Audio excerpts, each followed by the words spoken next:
자, 오늘 이 시편은 솔로몬의 시입니다. 솔로몬은 우리가 잘 아는 것처럼 지혜의 왕입니다. 그런데 지혜의 왕이기도 하지만 그는 동시에 수많은 건축물을 지은 건축가였습니다. 오늘 그는 우리가 살펴봤지만은 그는 엄청난 규모의 성전을 건축했고, 그리고 자신의 왕궁도 자신이 지내는 그 왕궁도 지었습니다. 그리고 예루살렘 성을 재건하기도 했습니다. 이처럼 그는 지혜의 왕이면서 또한 건축가로서 많은 건물을 건축하는 그런 건축가였습니다. 이처럼 탁월한 건축가였던 이 솔로몬이 오늘 여기 본문에서 이렇게 말합니다. 여호와께서 집을 세우지 아니하시면 세우는 자의 수고가 헛되다. 자, 그는 지금 성도 지어, 하나님의 성전도 지어봤고 자신의 궁전도 지어봤고 수십 년에 걸쳐서 지어봤고 예루살렘 성전도 재건해 봤습니다. 그런데 결론이 무엇입니까? 여호와께서 집을 세우지 아니하시면 세우는 자의 수고가 헛되다 라고 그렇게 고백을 합니다. 이 고백은 단순히 건물에 대한 이야기가 아닙니다. 바로 우리의 인생 그리고 우리의 가정에 대한 이야기입니다. 우리의 인생이 주님께서 세워주지 않으면 우리의 인생은 헛된 것이고 우리의 가정도 마찬가지입니다. 여호와께서 집을 세우지 아니하시면 세우는 자의 수고가 헛될 뿐입니다.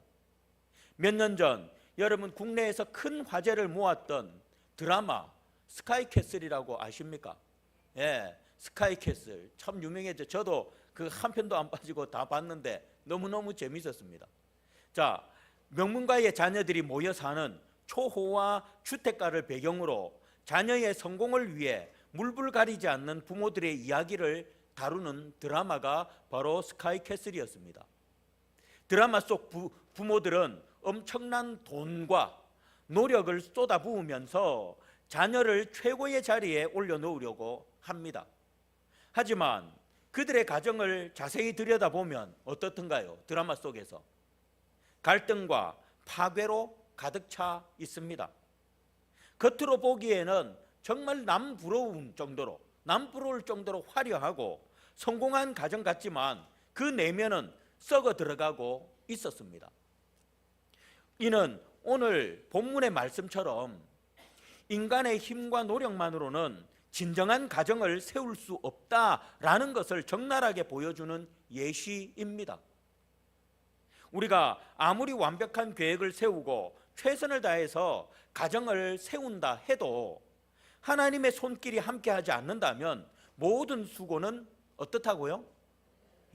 헛될 수밖에 없다라는 것입니다. 오늘 말씀을 통해 우리의 가정이 견고한 반석 위에 세워지는 축복을 누리시기를 주의 이름으로 축복드리겠습니다. 오늘 본문 1절은 여호와께서 집을 세우지 아니하시면 세우는 자의 수고가 헛되다 라고 그렇게 말씀합니다. 이 말씀은 우리에게 큰 깨달음을 줍니다. 우리가 아무리 열심히 노력하고 애써도 그 모든 일에 하나님의 도우심과 은혜가 없으면 아무 의미가 없다라는 것입니다. 사랑하는 성도 여러분, 부모는 자녀를 위해서, 가정을 세우기 위해서 정말 많은 것을 희생하며 살아갑니다. 밤낮으로 일하며 돈을 벌고 그리고 자녀의 교육에 많은 것을 쏟아 붓습니다. 좋은 학원, 비싼 과외, 해외 유학, 어떻게 보면 저는 자녀가 없는 게 복인 것 같기도 합니다. 자녀가 없는 게 복인 것 같기도 한데, 왜냐하면 학원비가 엄청나더라고요. 저는 학원비가 한 몇만 원, 비싸야 한 10만 원 이럴 줄 알았는데 몇십만 원씩 하더라고요. 그런데 그 학원을 여러분 한 학원만 보내도 몇십만 원. 여러분 한 달 부모님이 열심히 벌어도 200 몇십만 원, 많이 버시는 분, 우리 교회에는 많이 버시는 분이 없습니다. 거의 200만 원대, 100만 원대, 제가 11조를 볼 때는 그렇습니다. 그런데 거기에서 몇십만 원은 엄청난 퍼센테이지거든요. 그런데 그 돈을 들여서 아이들을 학원을 보내고 한다는 게 참 대단한 것 같습니다. 자, 어쨌든 이렇게 보냅니다. 해외 유학도 보내고 이 모든 것이 자녀를 위한 부모의 최선의 수고라고 생각을 합니다. 그래서 그렇게 합니다. 하지만 과연 그럴까요? 노벨 평화상을 수상했던 알베르트 슈바이처 들어보셨죠? 이 슈바이처는 이렇게 말합니다. 인간이 아무리 노력해도 스스로 구원할 수 없다. 오직 하나님의 은혜만이 우리를 구원할 수 있다 라고 말했습니다. 여러분, 물론 이건 구원에 관한 이야기지만 우리 가정을 세우는 일도 마찬가지입니다. 예. 오직 인간이 아무리 노력해도 스스로 구원할 수 없다라는 말처럼 우리가 아무리 수고해도 우리의 가정을 세울 수 없습니다. 오직 하나님의 은혜만이 우리를 구원할 수 있다라는 것처럼 오직 하나님의 은혜만이 우리의 가정을, 우리의 자녀를 세울 수 있다라는 것입니다. 우리가 마치 건축가처럼 집을 짓는다고 한번 상상해 보시기 바랍니다. 저는 참 하나님께서, 저도 오늘 솔로몬도 지금 이야기했지만 저도 교회를 하나 짓고 그 다음에 교회를 2개 짓고 기도원을 하나 지었거든요. 군대에서. 예. 군대에서 집사님 믿는 중대장님을 만나가지고는 그래가지고 거기 돌팔이 12제자 하니까 대민지원은 고참들이 다 갑니다. 왜냐하면 대민지원이라는 게 뭐냐면 벼 베고 농사 못 심고 막 이런 농사일도 없는 거. 왜냐하면 거기 가면 힘들어도 상다리가 부러지도록 대병 소주에다가 막걸리에다가 막 고기에다가 막 엄청나게 줍니다. 근데 교회 지으러 가라. 여러분 고참이면 가겠습니까? 교회에서 술 줍니까? 안 주잖아요. 막걸리 줍니까? 안 주잖아요. 그러니까 다 1병 2병들만 뽑아가지고 고참들이 안 가니까 그것도 하나님 은혜예요. 제가 거기 뽑혀가지고 밖에 기도원 한 100평 되는 기도원을 우리끼리 지었어요. 쨍좀 모르는 우리끼리.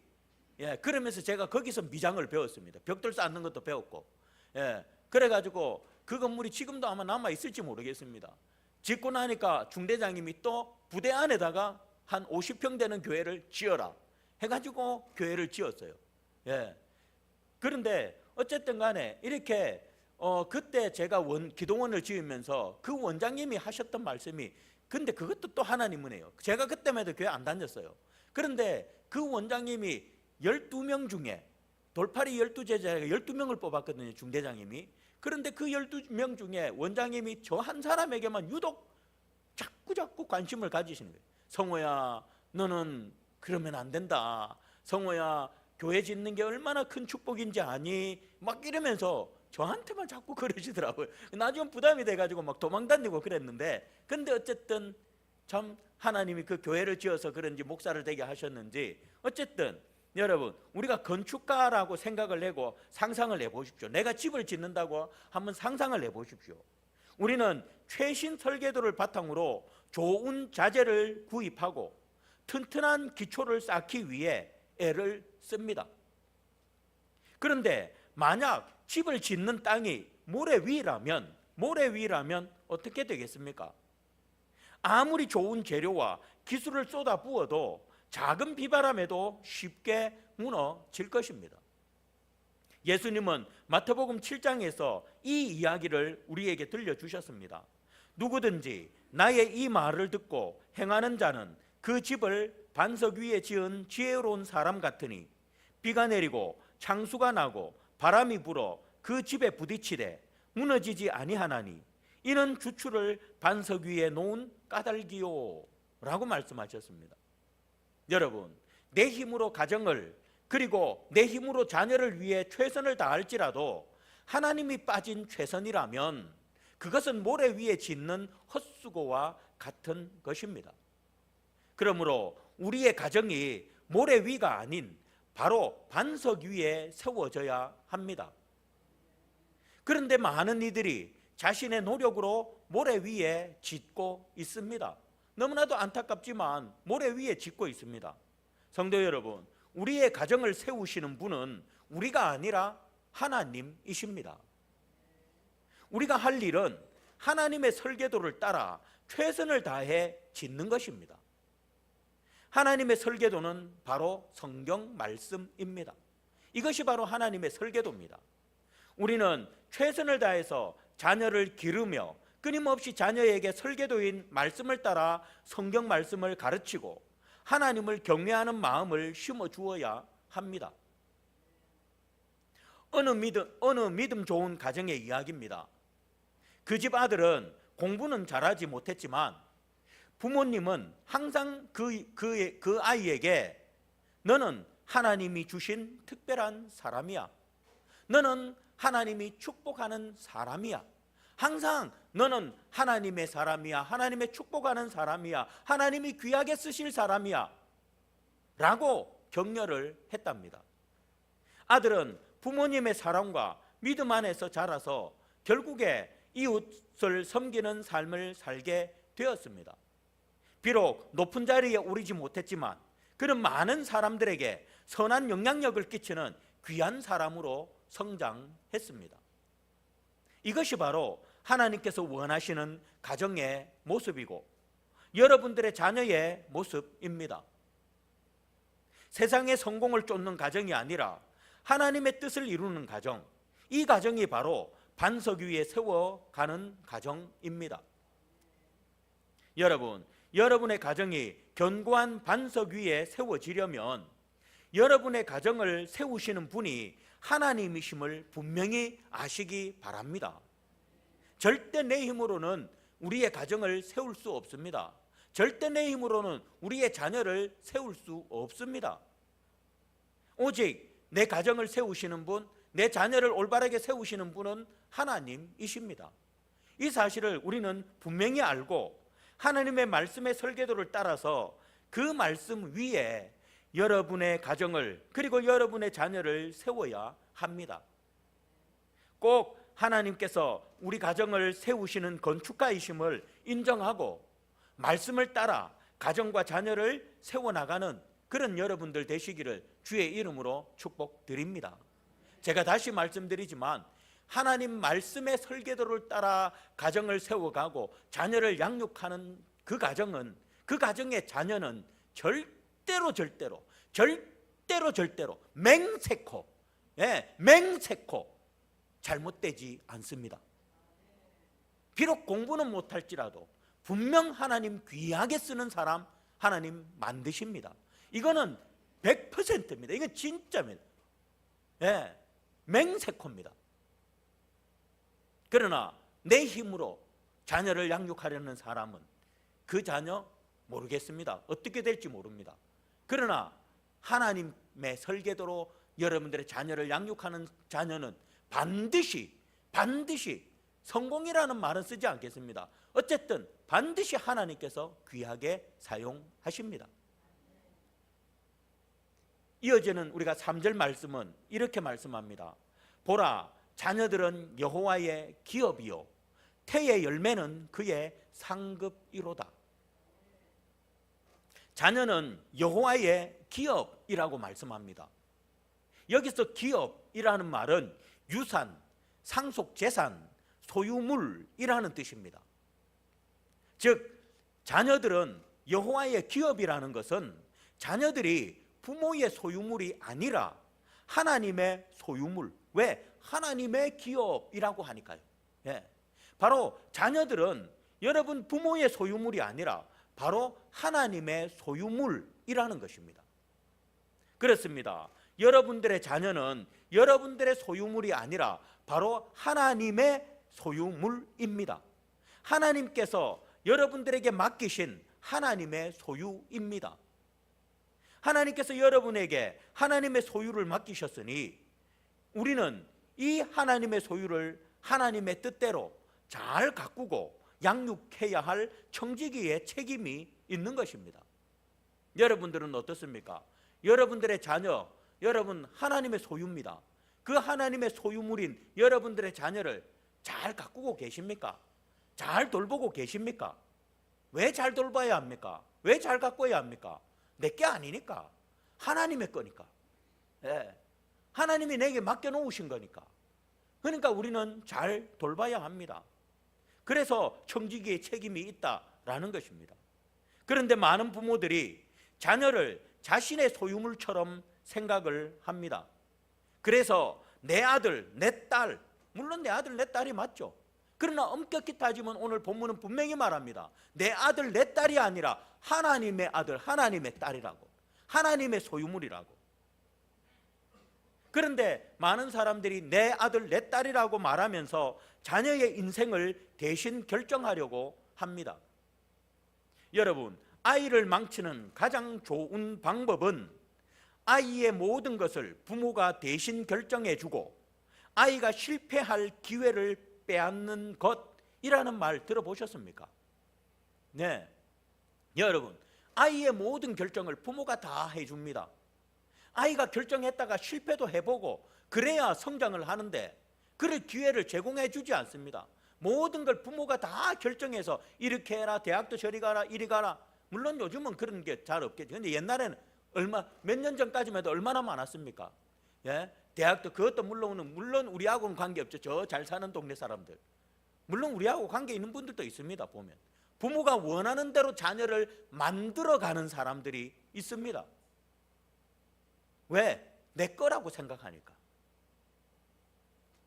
여러분, 아이를 망치는 가장 좋은 방법은 아이의 모든 것을 부모가 대신 결정해주고 아이가 실패할 기회를 빼앗는 것입니다.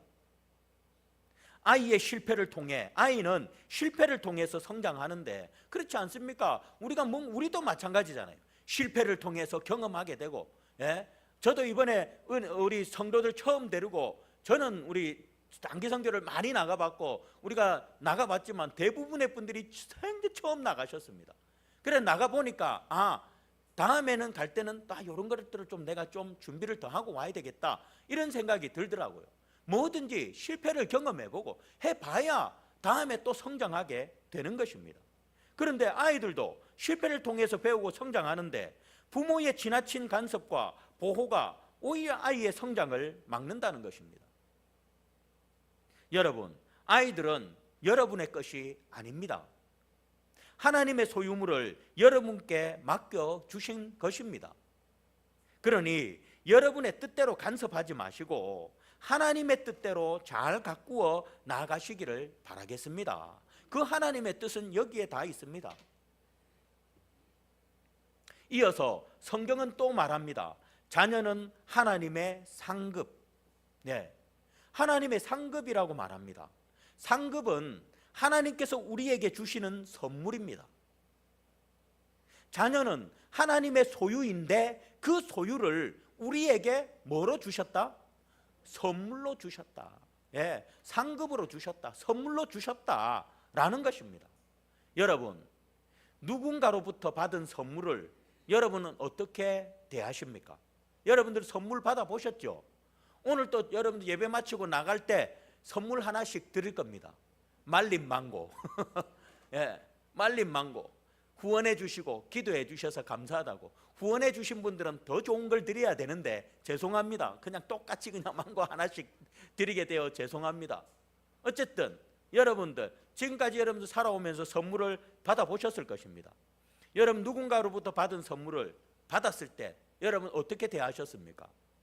마음에 들지 않는다고 아무 곳에나 집어 던져놓고 방치해 두지는 않았습니까? 아니면 선물을 잘 보관하거나 잘 사용하셨습니까? 여러분이 선물을 준 사람이라고 생각을 해보겠습니다. 여러분이 선물을 준 사람입니다. 한번 생각해 보십시오. 내가 누군가에게 선물을 주었는데 받은 사람이 그것을 내가 보는 앞에서 아무렇게나 던져버린다? 여러분 마음은 어떨까요? 기분 나쁘죠? 그리고 속으로 뭐라 할까요? 절대 안 준다. 아니 내 보는 앞에서 선물을 줬는데 자기 마음에 들지 않는다고 택 던져놔. 관심도 없. 기분 나쁘죠? 마찬가지입니다. 자녀는 하나님이 여러분에게 주신 선물입니다. 그런데 그 선물인 자녀를 대하는 여러분의 태도는 어떠하십니까?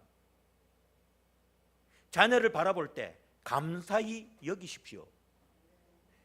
자녀를 바라볼 때 귀하게 여기십시오.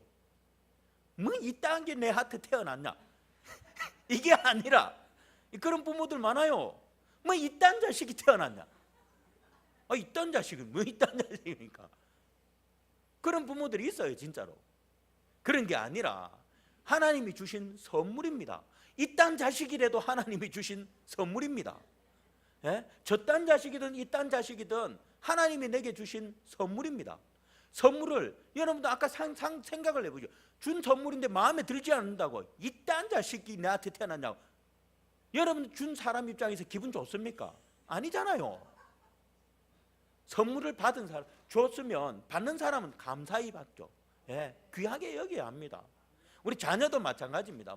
자녀가 여러분들 눈에 아마 마음에 들지 않는 부분들이 많이 있을 거예요. 예? 속 썩이는 것도 많이 있을 거예요. 아이고 어쩌다 내 뱃속에서 이런 게 태어났나. 제가 그런 말 우리 어머니한테 어릴 때 많이 들었어요. 예? 어떻게 이런 게 내 뱃속에 태어났나. 이런 게 뱃속에 이런 게 태어난 게 감사하죠.